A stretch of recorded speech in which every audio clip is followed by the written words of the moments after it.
Hello, I'm Deacon Jimmy Ghiglione. And I'm Emig, and we are in the 21st Sunday in Ordinary Time. And the question for this week is, who do you say that Jesus is? It's a pretty thought-provoking question right there. Again, this week's gospel comes from Matthew. When the Lord asks Peter in the gospel and the other apostles, who do people say that the Son of Man is? He's not asking them in order to leave his identity open to debate or question. And it certainly isn't that there's some sort of confusion about, his own personal identity. It's a gift from God that Peter, or any of the faithful for that matter, are able to recognize Jesus for who he truly is. No true Christian has the luxury or the ability to recreate Jesus, or his church for that matter, according to their own personal tastes or preferences. But yet today, that seems to be exactly what is done by many people who claim to be Christian, even some who claim to be Catholic Christians. Many who claim the name of Christian seems like they want to change Jesus or his church to be more pleasing to them, to be more up to date, to be more modern. And oftentimes it's done under the disguise of, I really like this term, sometimes people say, well, the new morality. Now, the new morality is really nothing more than the old immorality. Yeah. The new theology is nothing more than the old anti-theology. Yeah, I get this gospel is actually the one that helped us, inspire us to create Transformation Tuesdays, because we got inspired by the Matthew Kelly CD called The Jesus Question. And Matthew talks about, there's really two questions he asks. Jesus does. Like Deacon Jimmy said, who do people say the Son of Man is? But then he asks them, but who do you say that I am?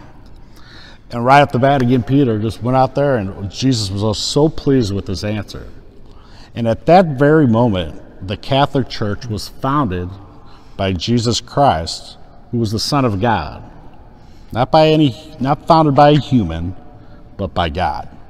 And Peter became our first pope, our first shepherd, and it was the rock that Jesus said that he will build Jesus' church. Yeah. So, how well do you know our shepherd, Jesus Christ?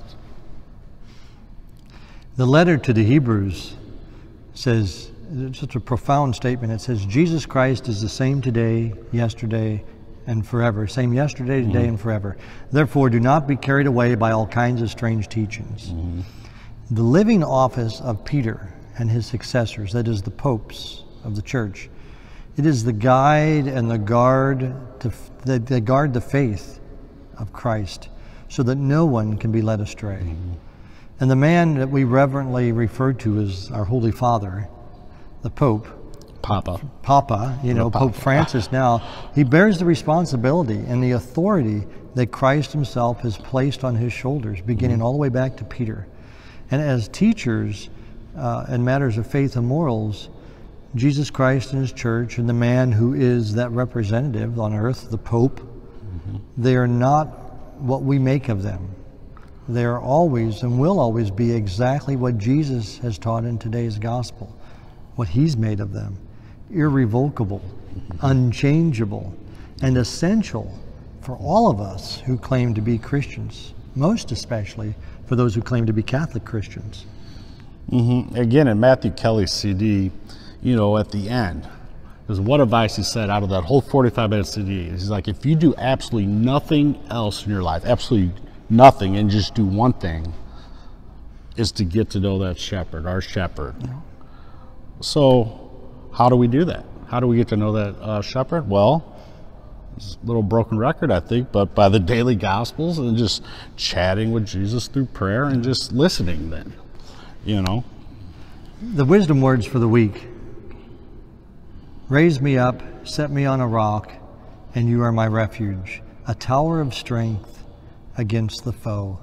That comes from Psalm 61. And again, as our our Transformation Tools, a quick introduction to the Bible CD. So if you want to learn how to get to know that shepherd, I recommend following Matthew Kelly's simple guide to how to do that. And we're giving you that free resource every Tuesday at 2:10 p.m. What time? 2:10 p.m. on Tuesdays at Morris Hall. We could maybe call it Transformation Tuesday Hall. We got to get TT or something. Yeah. And we always end with our Transformation Tuesdays prayer. Jesus, how do you want me to transform my life today? And again, we'd like to thank our parish choir and musicians for all the music and the vocals that you hear during the Transformation Tuesday. And God bless you all. From Saints Peter and Paul Catholic Church, a spiritual home for everyone, where each day we are striving to be, grow, and make disciples.